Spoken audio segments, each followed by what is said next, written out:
Today we're going to be doing a Shuji summon on the new Halloween THERESIA. Sorry I didn't do it last night when she first came out. I was just really tired. And then this morning I found out that Kazuna Clash came out for OPTC, so I was trying to make teams and form that a little bit before I made the video. So looking into it, the banner has standard rates, and she's also a green unit. Pretty obvious if you haven't been able to tell. They've been introducing the green meta a little bit, and she synergizes really well with the rest. I'd say that the green team is probably the team that synergizes the most with each other.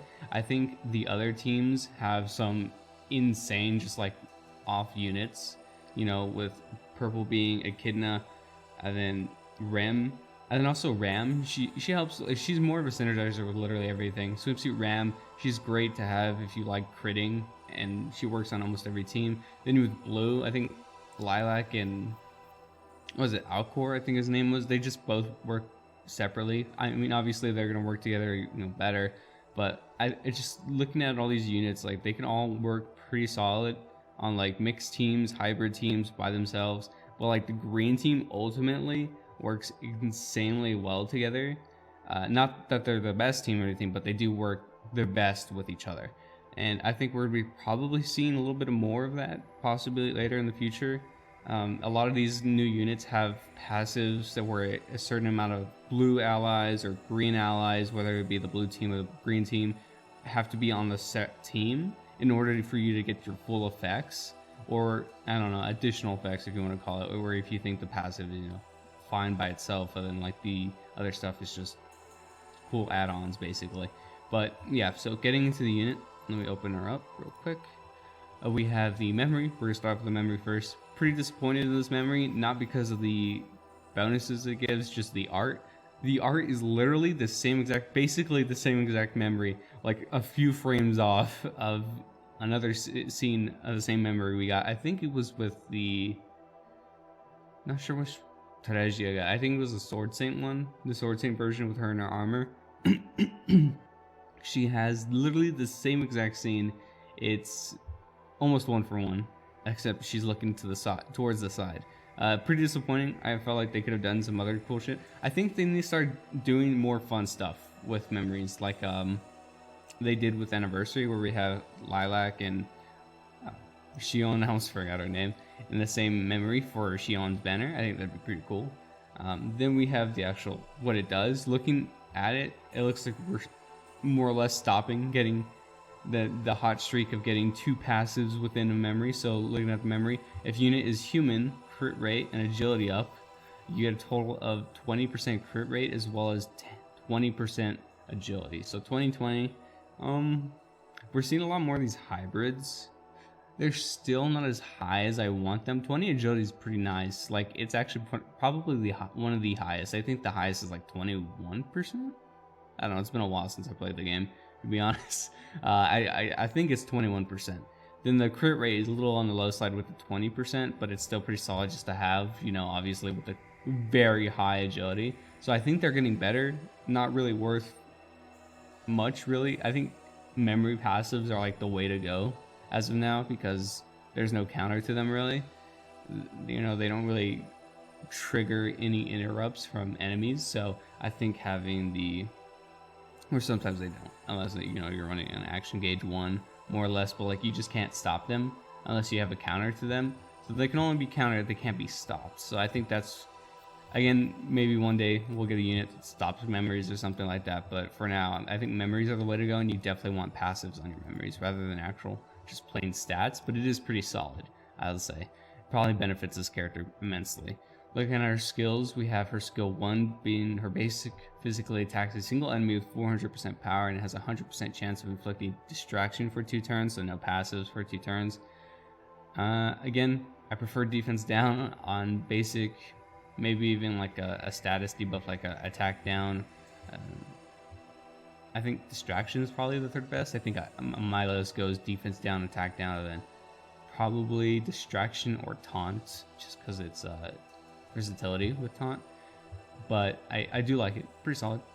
Nothing too crazy. Skill 2, we have a passive. When a green ally activates a critical attack. Now, as you can see, I have different tabs open because I wanted to check, and almost every green ally does something when you crit. So this green team, you really want to crit. So the synergy that I was talking a little bit about, first of all, she has a passive when a green ally activates a crit, then when a green ally lands a crit, and then we have green allies always have an additional 30% crit rate. So first of all, you're going to want this Priscilla support as well as this Mimi. You're going to be removing, this is I think this, no, there's a translation error here. Yeah, 100% chance you remove one debuff from all enemies. This is supposed to say buff, not debuff. Either way, you're always going to be doing stuff when you crit, so healing on crit, keep this in mind. It's going to play into effect in THERESIA's kit. Then we have when you land a crit on THERESIA or with a green unit while you have THERESIA on the team, their attack will deal 60% extra damage. So speaking of Swimsuit Ram, where her support is really nice for people that crit, this is really good too, although this is only for green allies, so you're not going to be having that full team support like you do with Ram. Let me go ahead and pull out Ram really quick. See if we can just... Oh, gotta put down my thing for when I talk. My pop filter. I actually hold it in my hand. So Ram, I think she's right here. Looking at her passive, when an allies crit, they deal 50% more damage. So this is any allies. Allies crit attacks deal 50% more damage. This one is specifically green allies, but you do an extra 10% damage, so not really worth it. But if you do have the full mono green team, might as well run this, potentially maybe even with a Swimsuit Ram on the team, but I don't know who your DPS would be. Are any of these guys DPS? I haven't really paid attention to their stats, but 1100, 1k, 900. Yeah, you don't have a DPS green unit yet, really, so maybe that'll come out soon eventually. When you or an ally recover HP, there's a 100% chance you will remove one debuff from all enemies. Again, one buff from all enemies, and inflict attack down for 2 turns. So this is large attack down, something I wanted to cover on. The wiki is now updated to some of the large effects. I don't think they're all here. Yeah, so we have crit rate reduction. They might be. I think the rest are just not in the game yet. So you have regular crit rate reduction, which is 30%. Then you have the large version, which is an additional 50%, or not additional, an additional 20%, but it is coming out to 50. So in order to realize if it's a large or not, you have to see these 2 arrows. That's going to indicate if the debuff is large or not. It's basically just doing its job better. Then we have the defense, which is 70, and then the large defense, which is 100. And then the attack debuff, which is 70% at large, and then normal is 50%. So keep an eye out for those. Halloween THERESIA has a new one, so as well as Mimi, of course, and some other units that previously. So that's pretty cool. But again, so healing,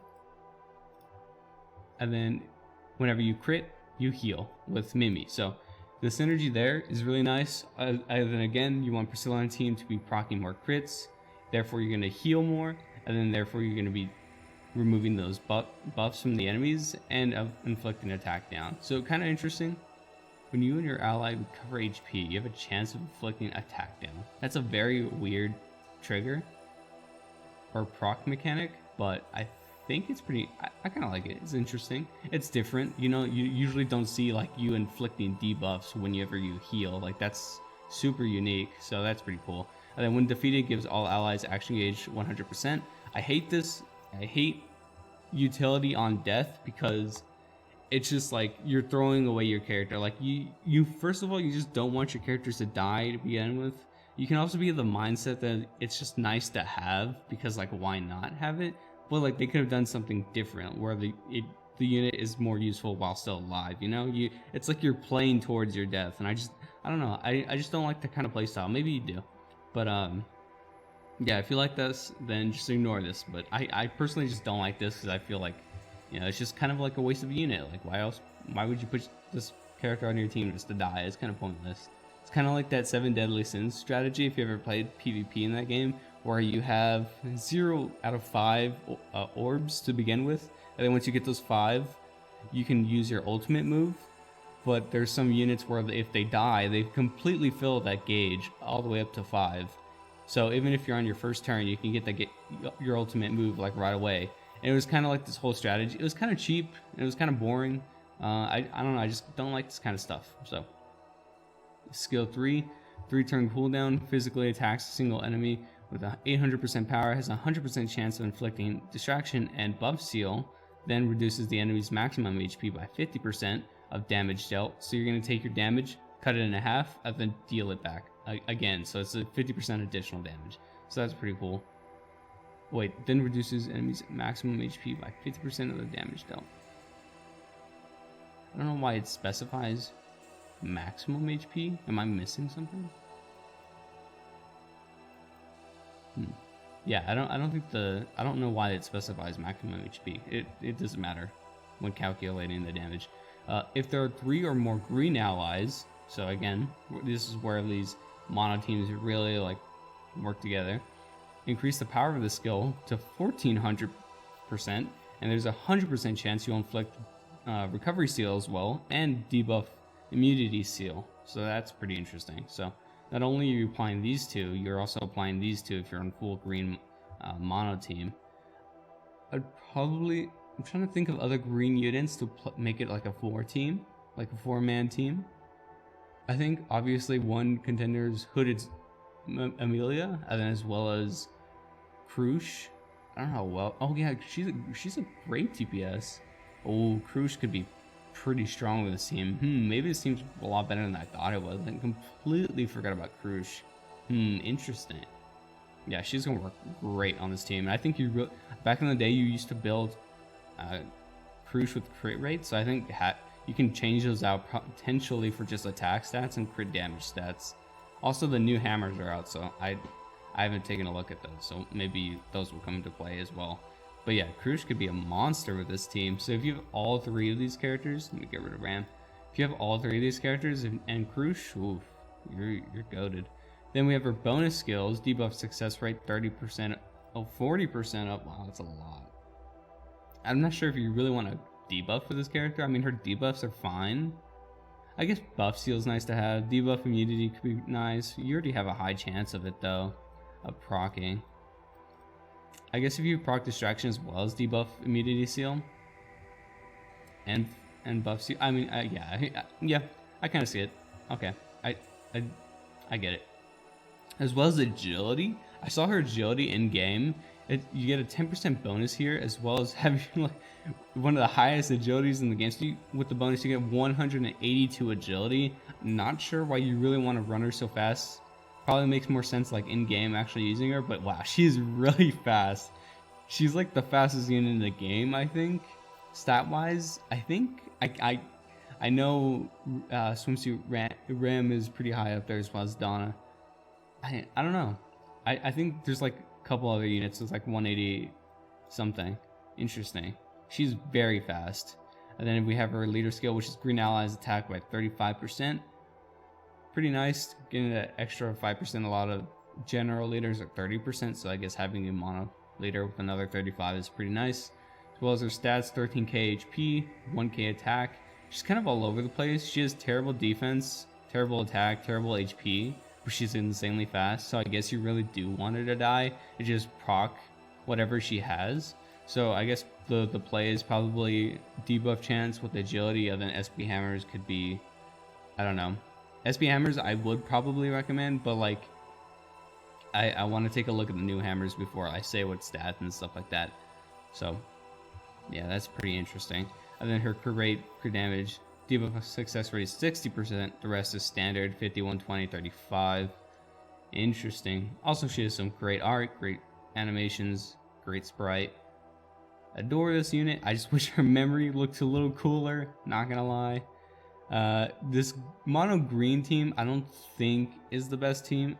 Let's go take a look at PvP. I have not touched PvP in so long. Ooh. The day just reset?